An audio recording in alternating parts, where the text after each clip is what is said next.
Shalom dan salam sejahtera untuk kita semua viewers dimanapun kita berada. Kembali lagi di channel YouTube saya, Adelson Galet. Nah, pada video saya yang ketujuh kali ini, saya akan melanjutkan membahas dimensi yang ketujuh, yaitu secara keseluruhan dari dimensi 1 hingga dimensi yang keenam. Nah, dimulai dari dimensi yang pertama, yaitu dimensi Alkitab, teologi, dan doktrin. Dimensi yang kedua, yaitu kebijakan gereja. Dimensi yang ketiga, manajemen dan kepemimpinan gereja. Dimensi keempat, budaya organisasi. Dimensi kelima, ekologi administrasi gereja. Dan yang keenam, dimensi evaluasi kinerja gereja. Nah, di dalam dimensi ini, saya akan merangkum semua di dalam administrasi gereja baru. Namun sebelum itu, jangan lupa ya untuk like, comment, and subscribe. Nah, dimensi yang pertama yaitu Alkitab, teologi, dan doktrin. Namun sebelum itu saya akan menjelaskan terlebih dahulu kata administrasi. Kata administrasi berasal dari kata ad dan ministro dalam bahasa Latin yang berarti melayani atau menyelenggarakan. Nah, administrasi gereja adalah proses penyelenggaraan secara teratur kegiatan gereja melalui tahap perencanaan, pelaksanaan, dan pengawasan untuk mencapai tujuan penginjilan, pembinaan, dan pelayanan sosial. Administrasi gereja adalah pertanggungjawaban pemimpin gereja di dalam menyediakan wadah yang tepat di mana inkarnasi firman itu menjadi kenyataan. Fungsinya adalah menentukan dan menetapkan apa tujuan misi gereja, kemudian menyiapkan jalan untuk mencapai tujuan itu. Administrasi gereja tidak pernah berdiri sendiri dan harus disertai dengan teologi. Teologi tentang keberadaan dan panggilan gereja adalah dasar-dasar utama dari administrasi gereja. Administrasi gereja yang benar paling tidak harus dibangun atas teologi yang dikembangkan dari dua pengertian yang benar tentang hakikat gereja. Yang pertama ialah gereja adalah persekutuan dari orang-orang yang dipilih Allah, dan yang kedua adalah gereja sebagai tubuh Kristus. Nah, Alkitab adalah buku yang berisikan firman Allah. Banyak orang menganggap Alkitab sebagai firman Allah yang diwahyukan. Sempurna, tidak mungkin keliru. Tetapi banyak juga di antaranya yang dikutip secara tidak akurat. Para teolog juga mempunyai pandangan yang berbeda mengenai Alkitab. Para teolog juga mempunyai pandangan yang berbeda mengenai Alkitab. Tidak dapat disangkali Alkitab menjadi buku yang paling banyak dibaca, paling banyak diterjemahkan. Alkitab sudah menjadi sumber iman dan kebenaran bimbingan. Firman Allah adalah kebenaran yang absolut dan objektif. Plato juga menyatakan bahwa kitab itu seperti anak piatu. Maksudnya ialah bahwa ayah kitab itu atau yakni penulisnya tidak hadir pada waktu kita membaca kitab, sehingga kitab itu kita sekehendak hati kita sendiri. Akan tetapi Alkitab bukanlah anak piatu. Roh Kuduslah yang dapat meyakinkan kita bahwa Alkitab adalah firman Allah yang dapat dipercaya, sehingga dengan Alkitab kita dapat mengenal Tuhan Allah, mengenal diri sendiri, dan mengenal Tuhan Yesus Kristus. Nah, teologi adalah pengajaran mengenai Allah dan hal-hal ilahi yang dinyatakan Allah di dalam firman-Nya. Belajar teologi bukan hanya tertarik hanya pada Allah, tetapi belajar teologi adalah pencarian kebenaran ultimate tentang Allah, diri kita, dan dunia di mana kita hidup.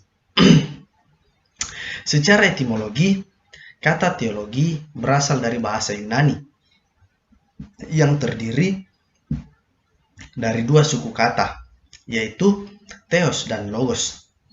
Theos adalah ilmu dan logos adalah Allah. Teologi meliputi segala sesuatu yang berhubungan dengan Tuhan. Teologi adalah bidang studi yang berusaha untuk menyampaikan suatu pernyataan yang berhubungan secara logis, yang terutama berdasarkan Alkitab, ditempatkan pada konteks kebudayaan pada umumnya, dikalimatkan dalam bahasa masa kini, dan berhubungan dengan masalah-masalah kehidupan manusia. Teologi bersifat alkitabiah. Sumber utamanya ialah kitab-kitab kanonik, yaitu Perjanjian Lama dan Perjanjian Baru. Ini tidak berarti bahwa teologi hanya mengambil kebenaran-kebenaran yang tampak di permukaan tanpa mengadakan penelitian. Berbagai sarana dan metode Alkitab yang digunakan. Nah, doktrin Allah Tritunggal merupakan doktrin dalam ajaran Kristen yang menjadi bahan polemik baik di dalam lingkungan Kristen maupun di luar lingkungan Kristen. Karena seringkali dianggap sebagai sesuatu yang tidak masuk akal. Allah yang dapat kita kenal adalah sebatas apa yang dinyatakan dalam Alkitab. Allah yang menyatakan dalam Alkitab adalah Allah Tritunggal. Inilah yang harus dipahami oleh umat Kristiani. Ada hal-hal yang sepertinya kontradiksi, tetapi sebenarnya bukan kontradiksi, melainkan suatu misteri Allah yang mungkin dipahami secara sempurna dengan kemampuan manusia yang terbatas. Oleh karena itu, doktrin menuju dalil atau ajaran rumusan tentang kebenaran Kristen yang dirumuskan gereja dan berlaku hanya dalam satu tradisi atau komunitas Kristen. Doktrin bukanlah suatu yang dipaksakan oleh para teolog terhadap Alkitab, akan tetapi merupakan ajaran Alkitab sendiri, suatu kesimpulan yang didapat dari data yang ada di dalamnya dan apapun yang dipikirkan mengenai Alkitab. Nah, kita beralih ke dimensi yang kedua, yaitu dimensi kebijakan gereja. Dimensi kebijakan berkenaan dengan keputusan tentang apa yang harus dikerjakan untuk memproses sebuah keputusan yang efektif. Dibutuhkan serangkaian prinsip-prinsip seperti rasionalitas dan politis. Output dari proses tersebut dapat berupa keputusan tentang alternatif terbaik yang siap untuk diimplementasikan. Dimensi ini memiliki kedudukan yang sangatlah penting, yaitu penentu tentang apa yang hendak dikerjakan, dan apa yang hendak dikerjakan harus didasarkan kepada masalah, kebutuhan atau aspirasi-aspirasi tertentu. Karena kebijakan ini adalah kebijakan gereja, maka yang ditekankan di sini adalah masalah, kebutuhan, dan aspirasi jemaat, yaitu aspirasi warga jemaat yang seharusnya dilayani. Dimensi kebijakan sangat berperan dalam menekan bentuk-bentuk kesalahan atau error. Kebijakan gereja adalah hal yang penting di dalam kehidupan warga jemaat, di dalam suatu gereja. Maka dari itu, kebijakan gereja mempunyai definisi bagi jemaat, ialah keputusan yang terbaik dibuat oleh pemimpin gereja, sidang-sidang atau rapat gereja, yang memastikan visi dan misi di dalam gereja terpenuhi. Suatu kebijakan yang tidak mampu memecahkan suatu masalah dianggap sebagai kebijakan yang berkapasitas rendah.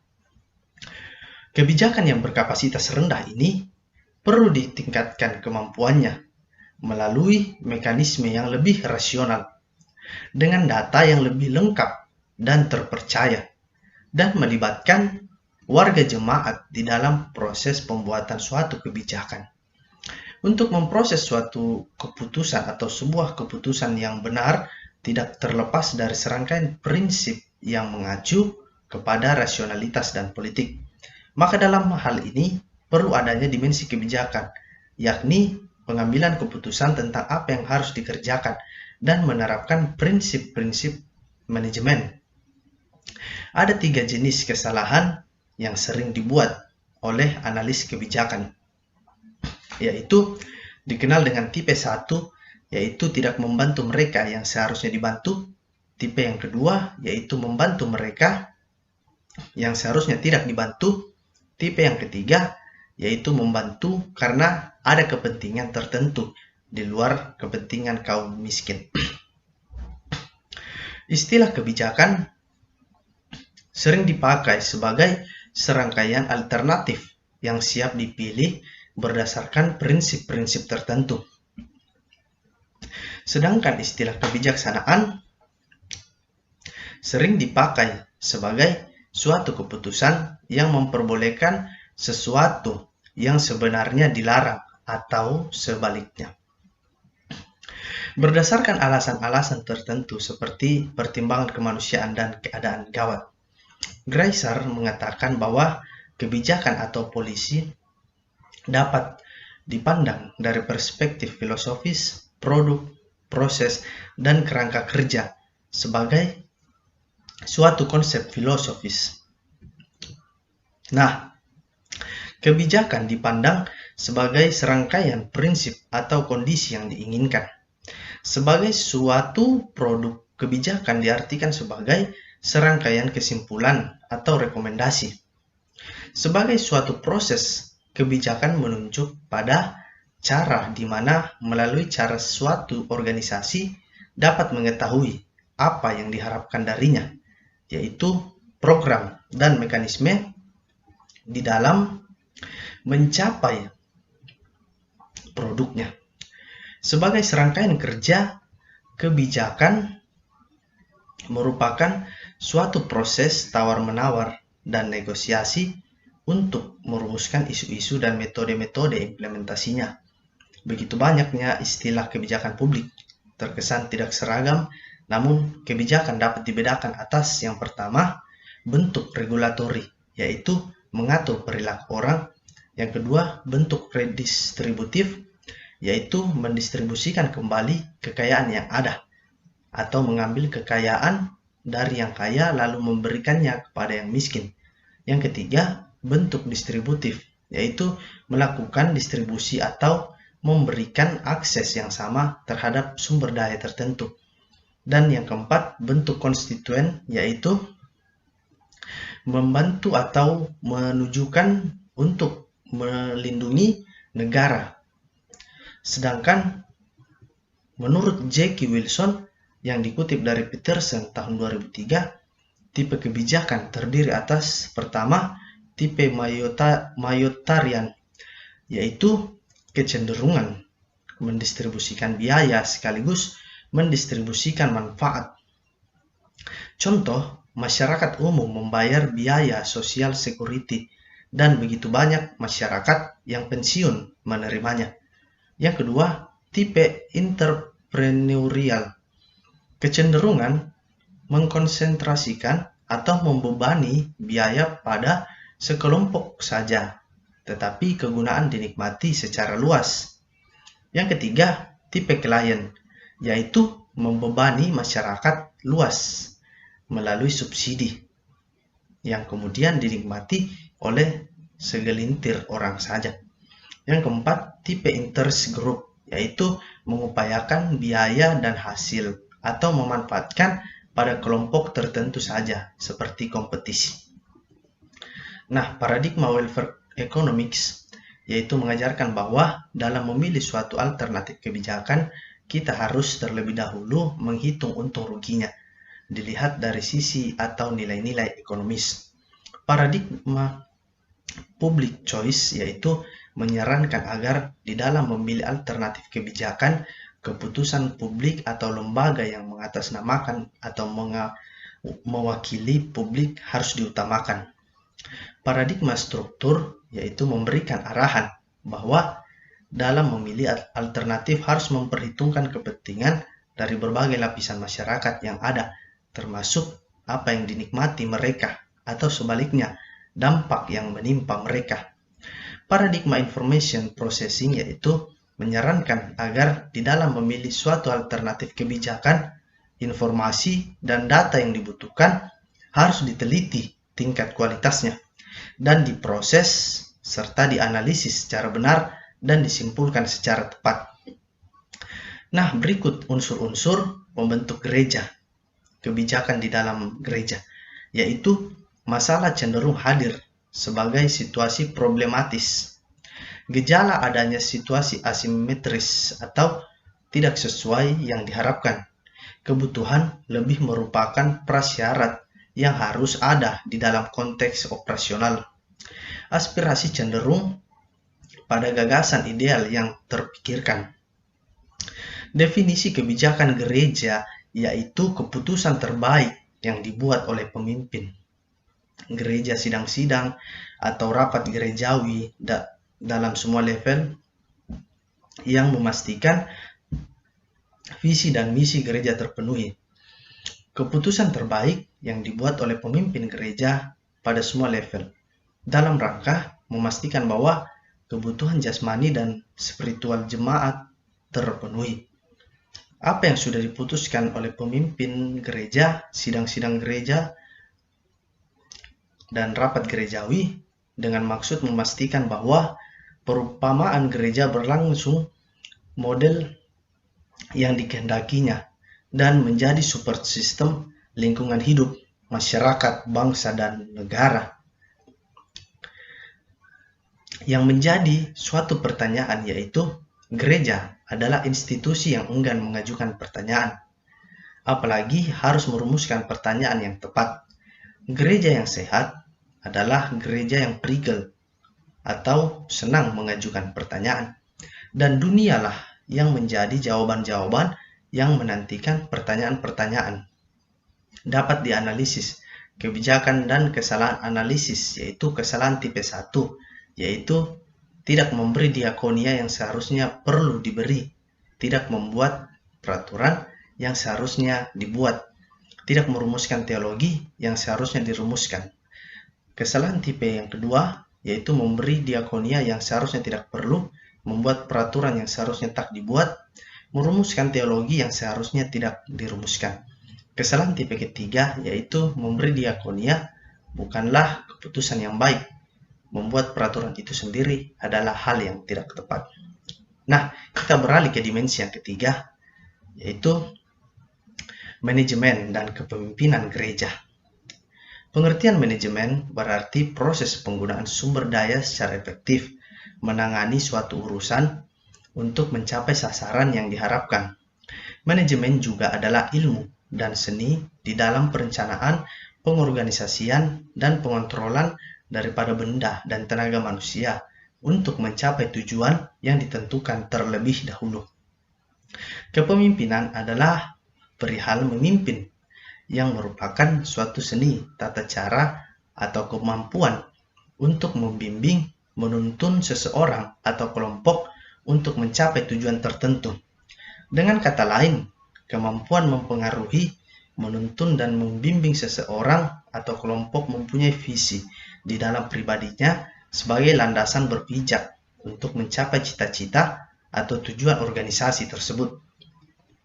Kepemimpinan Kristen merupakan salah satu yang mengubahkan serta menjadikan orang biasa mampu mengerjakan hal-hal yang luar biasa. Tidak ada seorang pun yang bisa memberikan contoh kepemimpinan yang lebih baik ketimbang Yesus sendiri. Selama pelayanannya di bumi, Yesus memberikan contoh prinsip-prinsip dan pelaku kepemimpinan yang mengubahkan dan mengajarkan hal itu kepada murid-muridnya. Pada masa lalu, selama berabad-abad, tokoh-tokoh iman melihat visi yang cemerlang yang mencapai keberhasilan yang menakjubkan. Nah, di dalam gereja, pengertian manajemen berarti proses penggunaan sumber daya secara efektif, menangani suatu urusan untuk mencapai sasaran yang diharapkan. Manajemen juga adalah ilmu dan seni di dalam perencanaan, pengorganisasian, dan pengontrolan daripada benda dan tenaga manusia untuk mencapai tujuan yang ditentukan terlebih dahulu. Pada dasarnya, manajemen dan kepemimpinan mempunyai persamaan, yakni menggerakkan orang lain untuk mencapai tujuan bersama, walaupun di dalam proses mempunyai perbedaan tertentu sesuai dengan konteks-konteks yang ada. Di dalam konteks gereja, ilmu manajemen dan kepemimpinan sangatlah penting untuk diketahui dan dilaksanakan agar yang diharapkan oleh gereja dapat berjalan dengan baik demi untuk kemuliaan nama Tuhan dan kebahagiaan warga jemaat. Adapun jenis-jenis kepemimpinan antara lain karismatik, yaitu kepemimpinan karismatik adalah suatu bentuk kepemimpinan yang dianggap memiliki kekuatan gaib atau mistis, sehingga para pengikutnya sangat percaya kepada kepemimpinan tersebut. Demokratis kepemimpinan ini ditandai dengan adanya partisipasi kelompok dalam penentuan tujuan dan kemajuan pemikiran untuk menentukan atau memutuskan cara-cara terbaik di dalam melaksanakan pekerjaan. Kepemimpinan lebih dahulu muncul, namun kepemimpinan tanpa manajemen akan membuat kepemimpinan berjalan di tempat dan membuat orang-orang yang dipimpinnya tidak mencapai tujuan yang diharapkan. Seorang pemimpin, khususnya pemimpin rohani, seharusnya menyadari bahwa manajemen akan sangat membantu mengembangkan kepemimpinan yang dilakukannya dan membuat kepemimpinannya jauh lebih efektif dan lebih efisien. Dengan manajemen, maka para pemimpin gereja atau organisasi Kristen akan mampu mengelola semua tanggung jawab yang dipercayakan Tuhan kepadanya. Nah, kita beralih ke dimensi yang keempat, yaitu dimensi budaya organisasi. Pemahaman budaya organisasi sebagai kesepakatan bersama mengenai nilai-nilai yang mengikat semua individu di dalam sebuah organisasi. Seharusnya menentukan batas-batas yang mengikat normatif perilaku anggota organisasi. Secara spesifik, peranan budaya organisasi adalah membantu menciptakan rasa memiliki terhadap komunitas, menciptakan jati diri anggota komunitas, menciptakan keterikatan komunitas, menciptakan jati diri anggota komunitas, dan menciptakan keterikatan emosional di dalam anggotanya. Perilaku sebagai hasil dari norma-norma kebiasaan yang terbentuk di dalam keseharian. Dengan demikian, budaya organisasi berpengaruh kuat terhadap perilaku para anggotanya. Beberapa fungsi penting budaya organisasi yaitu yang pertama, berperan sebagai penentu batas-batas. Artinya, budaya menciptakan perbedaan yang membuat komunitas itu menjadi unik dan membedakannya dengan komunitas lainnya. Yang kedua, identitas budaya membuat rasa identitas suatu komunitas. Yang ketiga, komitmen budaya, yaitu memfasilitasi lahirnya komitmen terhadap sesuatu yang lebih besar dan lebih luas daripada kepentingan diri individu. Budaya organisasi sangatlah penting untuk digunakan sebagai rujukan berpikir, bertindak, dan untuk mengambil keputusan yang berkaitan dengan perkembangan dan masa depan sebuah organisasi atau komunitas di dalam menghadapi tantangan maupun perubahan yang semakin kompleks. Di dalam hal ini, gereja sebagai institusi masyarakat juga harus mempunyai budaya organisasi yang kuat. Budaya organisasi akan memperkuat dimensi internal komunitas atau gereja.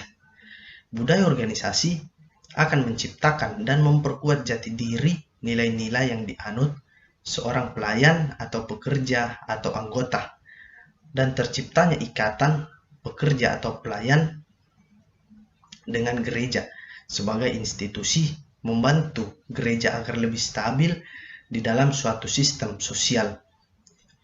Budaya akan memandu dan membentuk sikap serta perilaku anggota komunitas gereja. Nah, setiap komunitas, kelompok, atau organisasi pasti mempunyai unsur-unsur yang membangun kelompok tersebut, termasuk konteks budaya kelompok maupun individu. Seorang individu mempunyai ataupun dibesarkan dari budayanya masing-masing dalam kurun waktu tertentu.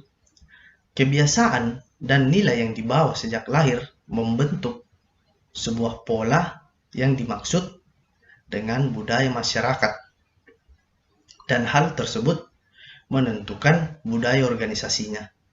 Begitu pula halnya dengan sebuah gereja. Gereja tidak bisa dilepaskan dari budaya orang-orang yang terlibat di dalamnya. Gereja harus mengeksplorasi dan membangun budaya organisasinya sesuai dengan visi, misi, dan identitas yang menjadi ciri khasnya. Budaya organisasi memegang peranan penting karena budaya itu memberikan stabilitas di dalam organisasi. Organisasi yang kuat mendukung tujuan kegiatan. Sebaliknya, budaya organisasi yang lemah atau bertentangan akan menghambat kegiatan budaya organisasi. Budaya sangat berpengaruh terhadap perilaku dan efektivitas kinerja suatu organisasi. Adapun tujuan organisasi yaitu inovasi dan pengambilan risiko, artinya ingin mencoba mendorong anggotanya untuk bersikap demokratis di dalam bekerja, khususnya dalam penyelesaian suatu permasalahan. Dengan suatu budaya organisasi yang baik, maka harapan maupun pada kenyataan kepuasan kerja akan didapati oleh setiap pekerja yang ada pada suatu organisasi. Adanya budaya organisasi yang baik seharusnya dapat berdampak pada kepuasan kerja. Hal ini dikarenakan kinerja yang maksimal akan dilakukan oleh pekerja dari suatu organisasi. Dengan demikian, ada harapan dari seorang pekerja yang mesti dipenuhi dari hasil kerja yang diberikan oleh organisasi tersebut. Nah, kita beralih ke dimensi yang kelima, yaitu dimensi ekologi. Dimensi ekologi administrasi gereja baru memiliki istilah dalam ekologi yang pertama kali dimunculkan oleh Ernest Haeckel, seorang murid Darwin pada tahun 1866, yang menunjuk pada keseluruhan organisme atau pola hubungan antara organisme dan lingkungannya. Ekologi berasal dari kata Yunani, yaitu oikos dan logos, yang secara harafiah berarti rumah dan pengetahuan. Ekologi sebagai ilmu pengetahuan tentang lingkungan hidup atau planet bumi. Ini bersifat sebagai keseluruhan. Bumi dianggap sebagai rumah, tempat kediaman manusia dan seluruh makhluk hidup dan benda fisik lainnya. Ekologi bukan semata-mata berurusan dengan pencemaran. Ia juga bukan semata-mata persoalan tentang kerusakan lingkungan. Lingkungan hidup atau ekologi mengandung pengertian yang lebih luas, lebih mendalam, dan lebih filosofis, menyangkut kehidupan dan interaksi yang terjalin di dalamnya. Ia menyangkut mata rantai jaring makanan dan siklus yang menghubungkan suatu kehidupan dengan kehidupan lainnya, dan interaksi antar kehidupan dengan ekosistemnya. Dengan bumi tempat hidup semua kehidupan. Singkatnya, ekologi berbicara tentang kehidupan dan jaringan kehidupan yang terdiri dari jaringan di dalam jaringan. Nah, Allah menciptakan manusia secara berbeda, seperti ketika ia menciptakan makhluk hidup lainnya. Dalam Kejadian 1 ayat 27 mengatakan bahwa manusia diciptakan menurut gambarnya. Menurut Per Robert Rorong, teks Kejadian 1 ayat 26-28 adalah satu kesatuan yang tak terpisahkan.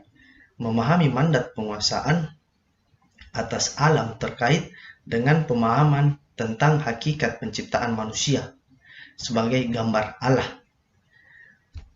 Dalam cerita penciptaan dikatakan bahwa manusia diciptakan bersama dengan seluruh alam semesta. Itu berarti bahwa manusia mempunyai keterikatan dan kesatuan dengan lingkungan hidupnya. Akan tetapi diceritakan pula bahwa hanya manusia yang diciptakan sebagai gambar Allah atau imago Dei dan diberikan kewenangan untuk menguasai dan menaklukkan bumi dengan segala isinya. Jadi di satu segi manusia adalah bagian integral dari ciptaan atau lingkungan, akan tetapi di lain segi ia diberikan kekuasaan untuk memerintah dan memelihara bumi. Maka hubungan manusia dengan lingkungan hidupnya seperti dua sisi mata uang yang mesti dijalani secara seimbang. Etika ekologi dalam perspektif teologi Kristen dapat diartikan ilmu tentang sikap dan tindakan moral manusia terhadap makhluk lain dalam lingkungannya, yang mencerminkan kebenaran, kebaikan, kasih, dan keadilan sesuai dengan sifat-sifat Allah berdasarkan di dalam Alkitab. Nah, kita beralih ke dimensi yang keenam, yaitu dimensi evaluasi kinerja gereja. Evaluasi kinerja gereja tidak beda jauh dengan dimensi yang ada sebelumnya. Dimensi ini mau menekankan bahwa kinerja gereja yang lebih baik. Maka dari itu, jika ingin kinerja gereja lebih bagus dan lebih baik lagi dalam setiap tatanan dan organisasinya, maka diperlukan sebuah evaluasi kinerja yang dimana di dalam setiap tatanan atau organisasi yang ada di dalam suatu gereja mampu dievaluasi atau dikoreksi. Jika ada yang salah dibetulkan, jika ada yang sudah benar maka tetap dipertahankan dan bisa lebih dikembangkan lagi. Hal ini bertujuan untuk kemajuan sebuah gereja yang dimana pada zaman digital sekarang gereja juga harus dapat berkembang supaya orang lain menilai bahwa gereja ini maju dan berkembang dengan sesuai aturan gereja yang ada. Jika kita tidak melakukan sebuah evaluasi di dalam kinerja kita, maka kita tidak akan bisa berkembang dan membuat terhambatnya sebuah gereja untuk berkembang menjadi lebih baik lagi. Nah, saya menarik kesimpulannya, ialah administrasi gereja baru bukanlah istilah baru, tetapi gereja yang terus diperbarui yang sebelumnya bernama AGL, yaitu administrasi gereja lama, diperbarui menjadi AGB, yaitu administrasi gereja baru. Nah, itu inti dari administrasi gereja baru. Gereja ada pembaharuan, baik itu dalam segi teologi, doktrin, baik itu dari segi kebijakan gereja, baik itu dari segi manajemen dan kepemimpinan gereja, baik itu dari segi budaya organisasi, baik itu dari segi ekologi administrasi gereja, baik itu dari peningkatan evaluasi kinerja gereja. Nah, sampai di sini video materi saya yang bisa saya bagikan. Kiranya dapat bermanfaat bagi kita semua dan terima kasih telah menyaksikan video ini. Shalom dan salam sehat. Tuhan memberkati kita semua.